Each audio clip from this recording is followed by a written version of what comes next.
teori permintaan dan penawaran. Sebelumnya, izin memperkenalkan diri. Nama saya Muhammad Ahmad Samsudin sebagai moderator sekaligus pemateri pertama. Saya di sini bersama teman-teman saya, yaitu saya Siti Fatari Jarianti sebagai pemateri 2, saya Lia Aulia sebagai pemateri 3. Tanpa berlama-lama, kita langsung saja masuk kepada materi pertama. Selamat mendengarkan. Masalah jangka panjang sektor pertanian. Di dalam perekonomian negara yang berkembang, sektor pertanian penting sekali. Sebagian besar dari produksi nasional merupakan hasil pertanian dan sebagian besar pendapatan rumah tangga dibelanjakan untuk membeli hasil-hasil pertanian. Perkembangan ekonomi sedikit demi sedikit akan mengurangi peranan sektor pertanian yang besar tersebut. Lain halnya dengan negara industri yang modern, hanya sebagian kecil penduduk melakukan kegiatan di sektor pertanian. Kemudian, faktor yang mempengaruhi kemunduran sektor pertanian. Pertumbuhan permintaan barang pertanian lambat. Pertumbuhan ekonomi menyebabkan pendapatan terus-menerus bertambah. Corak permintaan masyarakat mengalami perubahan yang sangat drastis dalam perekonomian yang sangat maju. Kenaikan pendapatan akan menaikkan konsumsi berbagai macam barang, baik barang industri maupun barang tahan lama, ataupun hiburan semakin tinggi. Ini berarti barang-barang seperti itu mempunyai elastisitas permintaan pendapatan yang tinggi, atau dapat dikatakan bahwa permintaan terhadap hasil-hasil pertanian bertambah lebih lambat daripada pertambahan kenaikan pendapatan, yang berarti elastisitas permintaan pendapatannya rendah.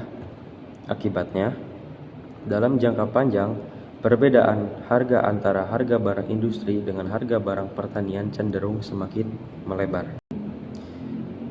Selanjutnya, kemajuan teknologi yang pesat.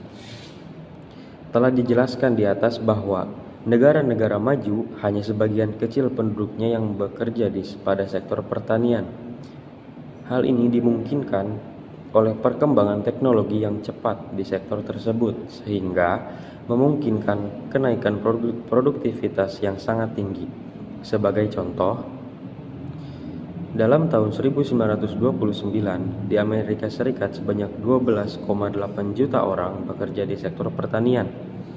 Produksi yang mereka ciptakan pada tahun 1929 kalau dihasilkan pada masa sekarang, yaitu kurang lebih sesudah 7 dekade, hanya memerlukan pekerja sebanyak 1,7 juta orang saja. Dampak kemajuan teknologi. Dampak kemajuan teknologi di sektor pertanian yang memungkinkan pertambahan produktivitas yang tinggi. Pertama, mendorong kepada perpindahan tenaga kerja dari sektor pertanian ke sektor industri. Kedua, menimbulkan masalah kelebihan produksi pertanian.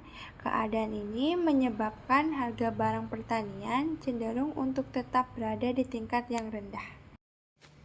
Masalah jangka pendek dalam sektor pertanian.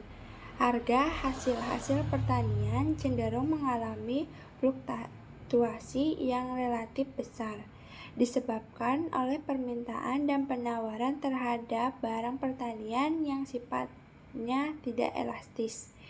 Faktor yang menyebabkan ketidakstabilan harga pertanian dalam jangka pendek. A. Perubahan penawaran.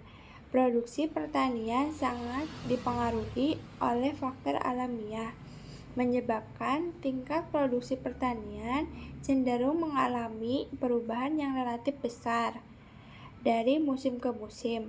Hal ini menyebabkan terjadi fluktuasi pada penawarannya sehingga harga menjadi tidak stabil. B. Perubahan permintaan. Dalam jangka pendek maupun jangka panjang, permintaan terhadap barang pertanian bersifat tidak elastik. Kenaikan dalam pendapatan hanya menimbulkan kenaikan yang kecil saja terhadap permintaan. Dalam jangka pendek, ia tidak elastis karena kebanyakan hasil-hasil pertanian merupakan barang kebutuhan pokok yang digunakan setiap hari. Jumlah konsumsi hampir sama walaupun harganya mahal atau murah. kebijakan harga maksimum. Sehingga dengan demikian dapat disimpulkan bahwa kebijakan harga maksimum mempengaruhi pertama yaitu harga, kedua menciptakan kelebihan permintaan, ketiga berkurangnya penawaran, keempat menurunnya kuantitas yang diperjualbelikan shortage. Baik, di sini saya akan menjelaskan tentang pengaruh pajak penjualan. Apa sih pajak penjualan itu? Pajak penjualan adalah pajak yang dikenakan oleh pemerintah dan dibayar pada waktu jual beli di atas barang-barang yang dikenakan pada saat pajak penjualan itu dilakukan. Pada umumnya, pajak penjualan dikenakan dalam bentuk suatu persentase tertentu dari hasil penjualan. Pajak penjualan ini merupakan pajak tidak langsung, yang berarti beban pajak dapat dialihkan kepada pihak ketiga, yang dalam artian konsumen.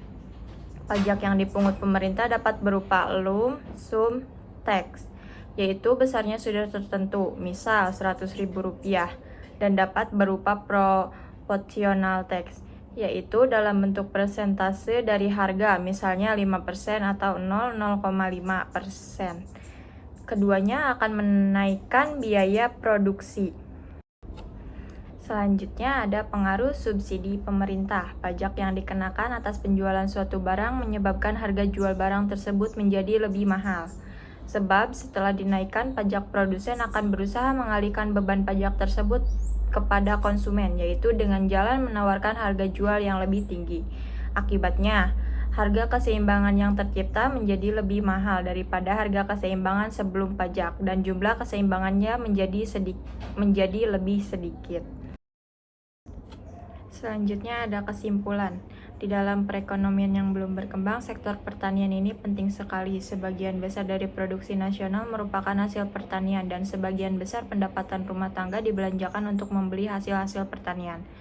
Perkembangan ekonomi sedikit demi sedikit akan mengurangi peranan sektor pertanian yang besar.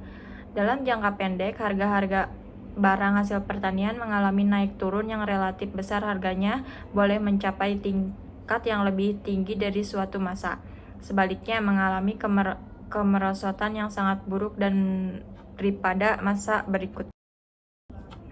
Menstabilkan harga dan pendapatan produsen hasil pertanian, berbagai negara banyak yang melakukan campur tangan dalam penentuan produksi dan harga.